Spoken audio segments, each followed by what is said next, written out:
What's going on, everybody? Welcome to another episode of Hollywood Already Did It, your podcast about movies that have been rebooted, remade, sequelized, adapted, or otherwise have come out before and have come out again to see if we need to keep telling these stories and if they need to continue for any reason. As always, I am your host, Blake Schultz, and with me is Terrence Tatum. Hello, everyone. And speaking of movies that maybe don't need to continue anymore, this week we are doing Fast X, the 10th movie in the mainline Furious franchise, next to one spinoff with Hobbs and Shaw. Yeah. It sounds crazy when I say it out loud, but here we are from 2000, I think, 1 to now. We have followed this crew from Point Break ripoffs to bank heists to giant Mission Impossible-esque tasks with a company called The Agency. Because why not? Makes sense to me. This was originally the last movie and then was a part 1 of 2 a la Twilight 4 and Harry Potter 7, and now is a 3-part. Which means we still might get Fast Triple X, where it turns out Dominic Toretto has been Triple X the whole time. The whole time. It's the most genius and only logical conclusion to this franchise now. What is the movie, Terrence? I think I'm done calling these guilty pleasures, because guilty pleasures means like you do it in secret. You don't want anybody to know about it. Like, no, this is a pleasure. Like, I love these films. Like, I know they're stupid, they're dumb, they're campy. They've gotten bigger and bigger each film, but and gravity sort of is defied. But I thoroughly enjoyed each of them. There's some that I like way more than the other. I think 5 and 7 are the pinnacle for me. Those are my heights. 9 is a low for me. So I went in kind of like, all right, well, we'll see if you can get me back on this train. And I will say that they did. They succeeded. A lot of the success comes in because I don't know what Jason Momoa took before he got on set for this film, but whatever happiness he was having embodying this character of Dante, I want that for just an hour, because he was chewing up scenery and having a blast, and I enjoyed every single moment he was on screen. And I think these films, the later, as like we got to 5, 6, 7, 8, 9, the ones that work really well for me are when they have a villain that is just a badass, or somebody that is completely like Owen Shaw when he was the bad guy was great. Cypher when she was the bad girl was like, oh my God, this girl, she's murdering people. She killed people. Dante, it's them times 15, and he's a sociopath, which just like, you like, oh God, he's their Joker. He gets punched in the face and laughs about it, which is like, oh, he's having, this is the Joker moment. And for him, his character embodies everything. Even the moments where I'm like, this is too much on Dom again. We're doing another Dom story. Every time we get back to Dante, I'm like, I can watch this part all day. And I think that's what makes this film stand out for me compared to a lot of the other entries that we've had since probably 7. The villain is standout. Yeah, I completely agree, because I've now watched all of them leading up to this, and it's so interesting when you look at 1, 2, and Tokyo Drift as these almost like anthology car race movies about car culture in different areas, and sort of this overall theme of like right and wrong and cop and villain and thief and and all of these sort of ideas of community that evolves into family. And then 4 becomes this. It's a crime drama. It's like this big crime story, but then it starts heightening. You're like, because that's one of those films, we watched that together. And that's one of those movies that we're like, this franchise got really big in Fast 5. And then you watch 4, like, oh no. I was wrong. This is where it started going.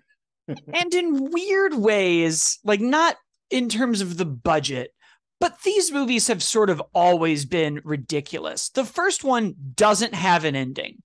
They go get the whatever 16-wheeler with all the stuff on it. They go under it. They do their awesome stuff. And then they just go back to the house. Paul Walker is revealed. He has to fix his relationship with Jordana Brewster, and Vin Diesel's mad at him. Then their buddy just gets shot in the street. And then they chase the villain and decide instead to have a drag race. And then the movie stops. And for about 5, I hadn't watched the movie since theaters. This is the first time I've watched any of these since they were in theaters. Oh, nice. Okay. And I just kept looking at my roommate thinking, no, right? Like we zoned out or looked at our phones or like played our Switch We or both fell asleep right now. there's Yeah. no way This film that he ended. just says, I owe you a 10-second car. We do not resolve his relationship with Jordana Brewster. We do not resolve his relationship with the police. With the We police, do right? not find the villain of the movie. No, why would we do that? And we go past this train, and a part of me is like, they've always been this crazy. Yeah. They've always been stupid. Tokyo Drift, they just so quickly are like, well, if you go this fast, cops don't even bother with you. That's more unrealistic than anything in the future movies. I'm sorry. It's less realistic than me believing that the people with like phones from 2009, whenever that movie came out, is now supposed to be in like 2013. Yeah, it's 2006 when that was released, and you're like, well, this is the future. Nope. All they had to do was not use those phones. Yeah. Everything else was like, it's fine. It's like there's an ad for any movie or like, nope, there's some Motorola's. And they're about to make a deal with Apple in a few years. Most unrealistic thing. Oh, you're going this fast, cops. They don't care. Oh, yeah. So we can just have crime everywhere? If you can go, what is that, like Back to the Future 4? And Doc Brown is now going to be like, Marty, once you pass 88 per hour with the cops, they don't even bother with you. You're not thinking fast enough, Marty. I love it so much because they just accept their reality. And it hit me when we were watching this movie, and I think I brought it up on an earlier show, that what so many movies do now is like mock themselves during the movie. And I'm getting tired of it. Mm-hmm. And I like that there wasn't this one, and it played better than I thought it would. It plays well. But at no point is Dom like, man, guys, remember when we were just like stealing DVDs? Like, well, I think what helps is that the person who calls them out is not a part of the team. Like, he is calling them out as kind of reading a rap sheet, so it plays better when it's somebody else calling them out. Like, well, these guys defy gravity. Like, that works. Yeah. As well. But I think the reason why they won't, and it might take them a while, is because this one thing that these films have always consistently done is they've been a melting pot of everything: male, female, Hispanic, Black, Asian. Like, there's a representation of everybody in it. And so that's why internationally, this is always going to ring true to some folks. Think you're losing the audience in the US because, like you said, this is old hat now. And until you do something fresh, which this film I think does a really good job of doing, hopefully this can reinvigorate this series again. And then doing that by reinjecting The Rock and bringing back Gal Gadot might sort of, I think once they get out on the high note and they're back, stop making these now. You can then get out. Yeah, I think as much as I enjoyed it, I sort of was like, okay, get part 2 out and let's go home. And when they were like 3, a part of me was like, no. Yeah, I'm like, no, stop. Let's tell the story now and let's get out of this. I think maybe they said that, and Universal might be like, okay, these US numbers aren't as high as we want. Let's just do what we were going to do originally and get out. Because at a certain point, it's my, I think I've said before on the podcast, my Return to the Jedi rule. The third movie in a trilogy should just be, we're pretty much out of story. Let's go get bad guy. And I feel like once we do Shaw and Hobbs and get all the pieces back on the board, that's all that's left. Right. There's nothing left to do except go get them. So we can do that in a 2.5-hour movie. Yeah. Like, it's fine. Exactly.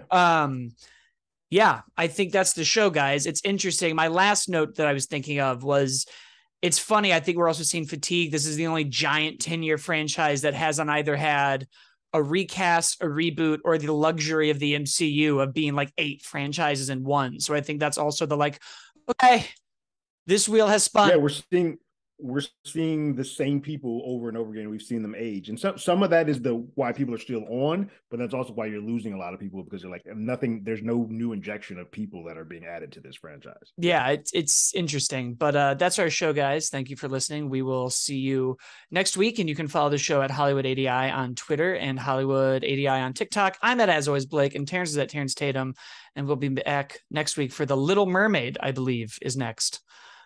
Which is going to be an absolute delight, I think. Indeed.